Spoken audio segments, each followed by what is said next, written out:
عافیت ہو ان نگاہوں کو جو ممنوعات کی طرف اٹھنے سے باز رہتی ہیں۔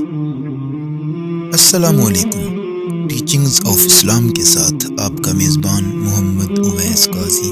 حضرت انس بن مالک رضی اللہ تعالیٰ عنہ روایت کرتے ہیں، رسول دو جہاں صلی اللہ علیہ وآلہ وسلم کی عبادت کے بارے میں کچھ حضرات دریافت کرنے کے لیے ازواج مطہرات کے گھروں کی طرف حاضر ہوئے۔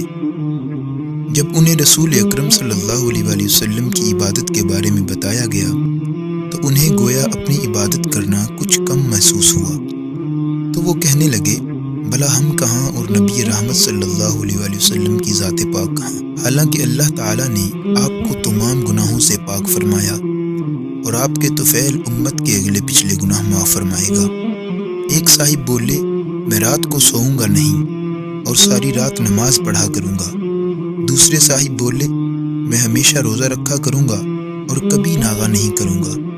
اور تیسرے صاحب نے کہا، میں عورتوں سے ہمیشہ الگ رہوں گا اور کبھی نکاح نہیں کروں گا۔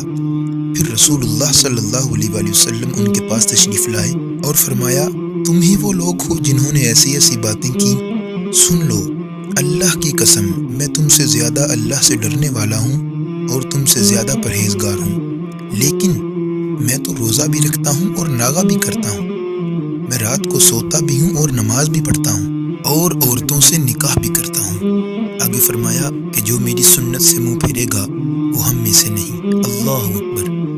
طبرانی شریف میں ملتا ہے، رسول اللہ صلی اللہ علیہ وسلم نے فرمایا، جو شخص اتنا صاحب حیثیت ہو کہ نکاح کر سکتا ہو مگر وہ نکاح نہ کرے تو وہ ہم میں سے نہیں۔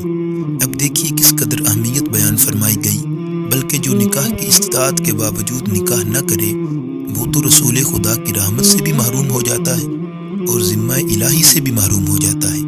ہم نے کلمہ اللہ رسول کا پڑھا ہوا ہے، اپنے معاشرتی رسوم و رواج کی پابندی کا نہیں پڑھا ہوا۔